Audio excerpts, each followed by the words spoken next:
انہوں نے کہا جناب ابھی میں گیا تھا امریکہ والوں نے اور IMF والوں نے کوئی پلہ نہیں پکڑایا، اور انہوں نے کہا جناب لیٹر اینڈ اسپرٹ پر عمل درآمد کیا جائے گا جو آپ نے معاہدہ کیا ہے، لہٰذا جون 2023 یہ وہ ٹائم ہے جب ہم جو IMF کا پروگرام ہے وہ ختم کر چکے ہوں گے، اس کے بعد ہم دیکھیں گے کہ ہم کیا کر سکتے ہیں یا کیا نہیں کر سکتے۔ جون 2023 تک ہم نے کسی بھی طرح کا IMF کے ساتھ کوئی کھیل نہیں کر سکتے۔ IMF نے سختی سے منع کر دیا ہے کہ کسی طریقے کی کوئی سبسڈی نہیں مل سکتی، لہٰذا ہمیں چاہیے کم از کم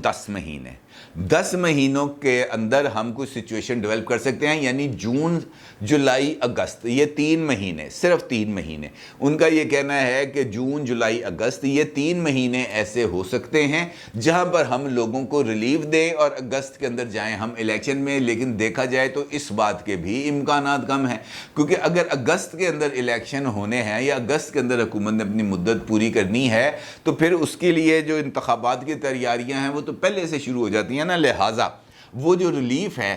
وہ بھی موجودہ حکومت نہیں دے پائے گی۔ لہٰذا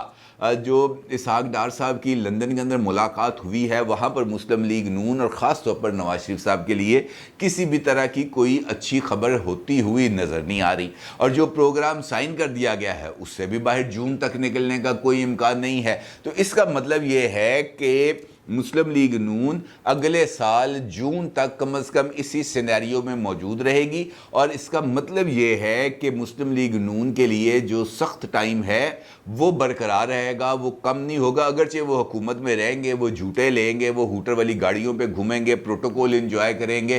وزیروں کے ٹیگ لگ جائیں گے ساتھ، لیکن اگر ہم یہ دیکھیں کہ وہ عوام کی طرف آئیں گے یا عوام کو ریلیف دیں گے تو اس طرح کا کسی طرح کا کوئی امکان نہیں پایا جاتا۔ اسحاق ڈار صاحب نے یہ بات واضح طور پر نہ صرف بتا دی ہے بلکہ انہوں نے میڈیا کے ساتھ گفتگو کرتے ہوئے بھی ایز اٹ از یہ الفاظ ادا کیے ہیں، لیکن یہ نواز شریف صاحب سے لندن میں کیے ہیں لیکن میڈیا کے ساتھ انہوں نے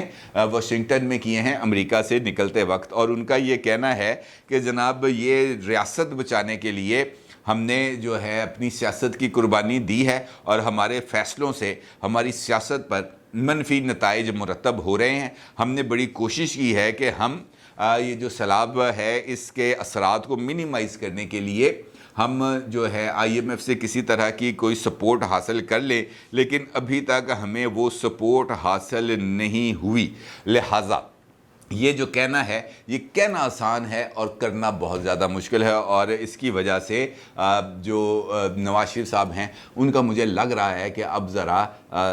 جو سوچنے کا انداز ہے وہ شاید تھوڑا سا بدلے گا، اور وہ ذرا اگریسو انداز کے اندر عمران خان کو ٹف ٹائم دیں گے، کیونکہ ریلیف کا معاملے پر تو اسحاق ڈار صاحب نے مٹی پھیر دی ہے، انہوں نے پانی پھیر دیا، انہوں نے نواز شریف صاحب کے سارے خواب چکنا چور کر دیے، ورنہ لوگوں کا یہ خیال تھا کہ جس وقت نواز شریف صاحب وطن واپس آنے والے ہوں گے اس وقت یہ ریلیف کا پروسیس شروع ہوگا۔ نواز شریف آئیں گے، بجلی کی قیمتیں کم ہو گئی، نواز شریف آئیں گے، گیس کی قیمتیں کم ہو گئی، نواز شریف آئے، لوڈ شیڈنگ کم ہو گیا، نواز شریف آئے، چینی کی قیمت کم ہو گئی، آٹے کی قیمت کم ہو گئی، چاول کی قیمت کم ہو گئی، سبزیوں کی قیمت کم ہو گئی، لیکن ایسا کچھ ہوتا ہوا IMF کے پروگرام کے تحت نظر نہیں آ رہا۔ لہٰذا عمران خان صاحب جو دباؤ حکومت پر بڑھاتے ہوئے نظر آ رہے ہیں وہ دباؤ اگر آگے بڑھتا رہے گا 10 مہینے سے آپ اندازہ لگا سکتے ہیں کہ اسحاق ڈار صاحب نے 10 مہینے مانگے ہیں، تو 10 مہینے کے اندر عمران خان حکومت کی کتنی منجی پیڑھی ٹھوکے گا آپ اس کا صرف آپ تصور کر سکتے ہیں، اور IMF کے پروگرام میں رہتے ہوئے حکومت عوام کی کتنی منجی پیڑھی ٹھوکے گی یہ تو اب اس کی تو مثال دینے کافی ہے، کوئی بندہ اپنا پچھلے مہینے کا بجلی کا بل ہی دیکھ لے تو اس کو لگ پتہ جائے گا۔ اب اس سچویشن کے اندر جو حکومت ہے اس کا تو صرف ایک ہی پہلو رہ جاتا باقی، اور وہ دعا مانگیں گے، یا اللہ جسے میچ پھنسا ہو، پاکستان ہار رہا ہو تو لوگ دعا نہیں کرتے، انڈیا پاکستان کا میچ ہے یا اللہ بارش ہی ہو جائے، بندہ میچ سے بچ جائے۔ اسی طریقے سے اب میرا خیال ہے کہ حکومت کی یہی خواہش ہوگی کہ یا اللہ عمران خان کی پارٹی کے اندر اتنی کہ لڑائی ہو جائے، سب ایک دوسرے کے جو ہے نا مکے مار مار کے منہ سجانے اور ایک دوسرے پاٹ جڑ آپس، یہی ہمارے لیے ایک آپشن موجود ہے، اور اس آپشن سے وہ باہر جانے کے لیے تیار نہیں ہیں۔ البتہ عمران خان صاحب کے 6 حلقوں میں جیت اور ان کی پاپولر سپورٹ نے بظاہر تو اس طرح کے جو اشارے ہیں وہ مل رہے ہیں کہ ان کی پارٹی میں وقتی طور پر ٹوٹ پھوٹ کا امکان نہیں ہے، ہلکی پھلکی نیٹ پریکٹس جاری رہے گی، اور خاص طور پر وہ تمام لوگ جو مختلف لوگوں کے خلاف ہیں ان کو ذرا کارنر کرنے کی کوشش کی جائے گی، جس طرح شاہ محمود قریشی صاحب ہیں۔ شاہ محمود قریشی صاحب تو اچھے وقت میں کسی کے ساتھ سلام لینا پسند نہیں کرتے، وہ تو آپ کو پتہ ہے پیر صاحب ہیں، اور پیر صاحب تو مریدوں کو نیچے زمین پہ بٹھاتے ہیں، اور پارٹی کے اندر اگر ان کو فواد چودھری صاحب یا دیگر لوگوں کے ساتھ اٹھ کے ملنا پڑ جائے تو ان کے لیے تو یہ بہت بڑی پریشانی کا سبب ہے، لہٰذا عمومی طور پر وہ ان چیزوں سے اوائڈ کرتے ہیں، لیکن لوگ یہ پوائنٹ نوٹ کرتے ہیں۔ اب جب لوگوں کو موقع مل گیا شاہ محمود قریشی صاحب کی ضد کی وجہ سے کہ نہیں یہ سیٹ میرے گھر میں ہی رہے گی، میرے گھر سے باہر نہیں جائے گی، تو لوگ کیسے اس بات کو چھوڑیں گے، اس بات کو کس طرح نظر انداز کریں گے؟ ممکن نہیں ہے۔ لہٰذا شاہ محمود قریشی صاحب پہ رندہ پھرا، اور بھرپور طریقے سے رندہ پھرا، اور جو اجلاس تھا اس کے اندر شاہ محمود قریشی کی انہوں نے جئی تئی پھیر کے رکھ دی، اور خاص طور پر ان کی اس تقریر کا حوالہ دیا گیا جب انہوں نے لاسٹ ٹائم نہیں اپنے بیٹے کی، جب وہ صوبائی اسمبلی کا کیمپین کر رہے تھے ملتان میں، تو ان کا یہ کہنا تھا کہ جناب میں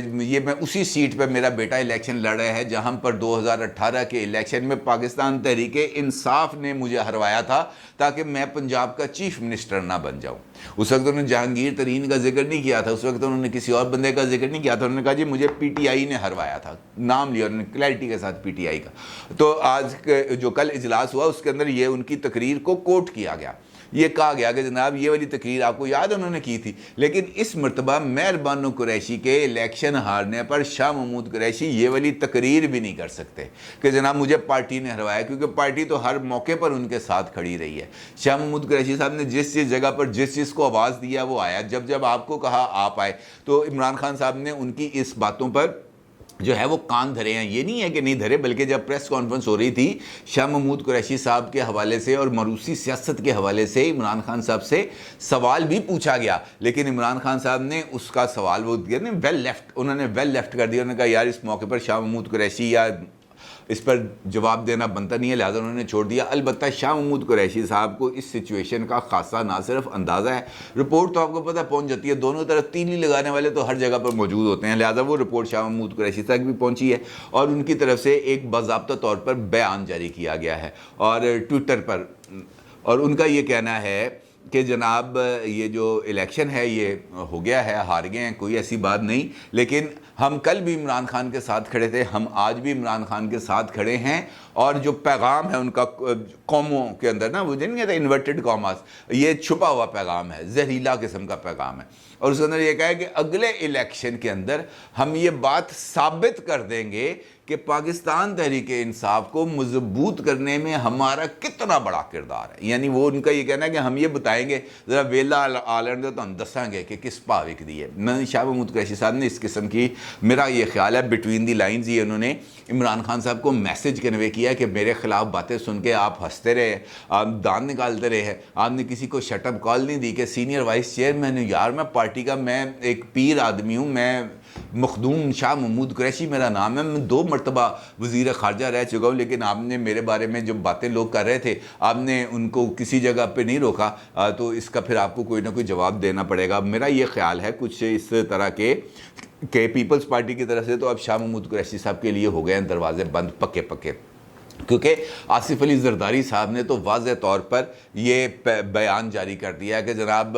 یہ جو گھومتے پھرنے والے لوگ ہیں نا ان کا راستہ صاف کر دیا ہے، اور یہ جو پیپلز پارٹی کی جیت ہے انہوں نے ان تمام لوگ یہ جو گھومتے پھرتے ہیں نا جی اس پارٹی سے اس پارٹی، اس پارٹی سے اس پارٹی، ان کو تو صاف کر دیا ہے، اور اس کا مطلب یہ ہے کہ انہوں نے شاہ محمود قریشی کو پیغام دیا ہے کہ بھائی تیرے لیے دروازے بند ہیں، تمہارے لیے کسی طرح کی کوئی گنجائش نہیں ہے۔ اب اس صورتحال میں شاہ محمود قریشی صاحب اگر بغاوت کرنا چاہیں تو موجودہ حالات کے اندر مجھے نہیں لگتا کہ وہ بغاوت کریں گے، البتہ یہ جو بغاوت انہوں نے کرنی ہے یہ الیکشن کے نیڑے تیڑے جا کے انہوں نے یہ بغاوت کر دینی ہے۔ جس وقت الیکشن کا ماحول بن رہا ہوگا تو وہ سٹیب ان دی بیک ہوتا ہے نا، پیٹھ پہ چھرا گھومنا، یہ اس ٹائم کا کام ہے، اور شاہ محمود قریشی صاحب نے اپنے کھاتے میں یہ بات لکھ لی ہے، اور آپ بھی لکھ لیں کہ شاہ محمود قریشی صاحب کی عمران خان صاحب کے ساتھ بغاوت ریٹن آن دا وال ہے، دیوار پر لکھا ہوا ہے، پکی بات ہے، یہ کسی طریقے سے اس کو غلط ثابت نہیں کیا جا سکتا، اور ان قریب آپ اس بات کا حتمی اعلان دیکھیں گے۔ اپنی رائے کا ضرور اظہار کیجیے گا۔ آپ کا بہت شکریہ۔ اللہ حافظ۔